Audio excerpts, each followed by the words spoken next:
অন্তর্বর্তী সরকারের প্রধান উপদেষ্টা ডক্টর মোহাম্মদ ইউনূসের সভাপতিত্বে তার বাসভবন যমুনায় অনুষ্ঠিত হয় উপদেষ্টা পরিষদের বৈঠক। বৈঠকে বৈষম্য বিরোধী আন্দোলনে আহতদের চিকিৎসা সহায়তা ফাউন্ডেশন গঠন চূড়ান্ত করা হয়েছে। একই সাথে বিভিন্ন সময়ে গুম হওয়ার কারণ এবং কারা দায়ী সেটা তদন্তে কমিশন গঠনের সিদ্ধান্ত হয়েছে। বৈঠক শেষে বিষয়গুলো গণমাধ্যমের সামনে তুলে ধরেন পরিবেশ, বন ও জলবায়ু পরিবর্তন এবং পানি সম্পদ মন্ত্রণালয় বিষয়ক উপদেষ্টা সৈয়দা রেজওয়ানা হাসান।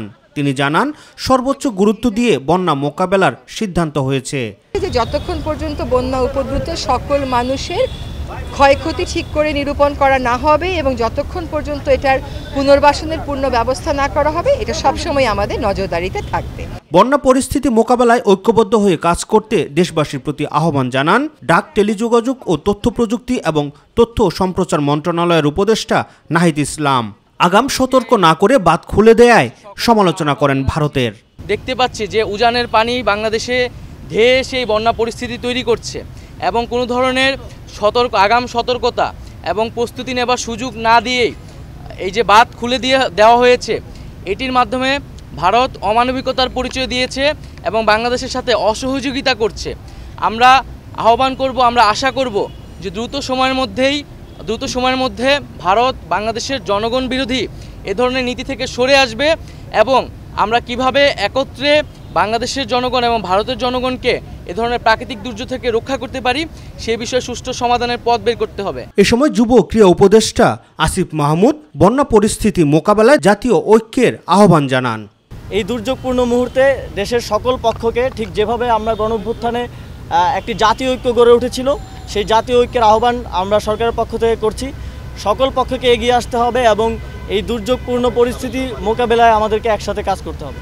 এদিকে সচিবালয়ে সাংবাদিকদের প্রশ্নের জবাবে দুর্যোগ ব্যবস্থাপনা ও ত্রাণ উপদেষ্টা ফারুকী আজম জানান, বন্যা কবলিত এলাকায় মানুষের জানমাল রক্ষায় সর্বোচ্চ চেষ্টা করছে সরকার। এখনকার যে পরিস্থিতি, সেখানে প্রধান হচ্ছে এই মানুষের জীবন রক্ষা করা সর্বোচ্চ চেষ্টা। সেখানে সেনাবাহিনী, নৌবাহিনী, কোস্টগার্ড এবং অন্য সকল স্বেচ্ছাসেবী সংগঠন যেগুলি দুর্যোগ পরিস্থিতিতে ত্রাণ মন্ত্রণালয়ের সাথে কাজ করে, ডিজাস্টার ম্যানেজমেন্টে কাজ করে, তাদের সবাইকে নিয়োজিত করা হয়েছে। এর আগে বন্যা পরিস্থিতি নিয়ে আয়োজিত ব্রিফিংয়ে বন্যার সার্বিক চিত্র এবং সরকারের প্রস্তুতি তুলে ধরেন দুর্যোগ ব্যবস্থাপনা ও ত্রাণ মন্ত্রণালয়ের অতিরিক্ত সচিব KM আলী রেজা। এখন পর্যন্ত বন্যা আক্রান্ত জেলার সংখ্যা হচ্ছে 8টি।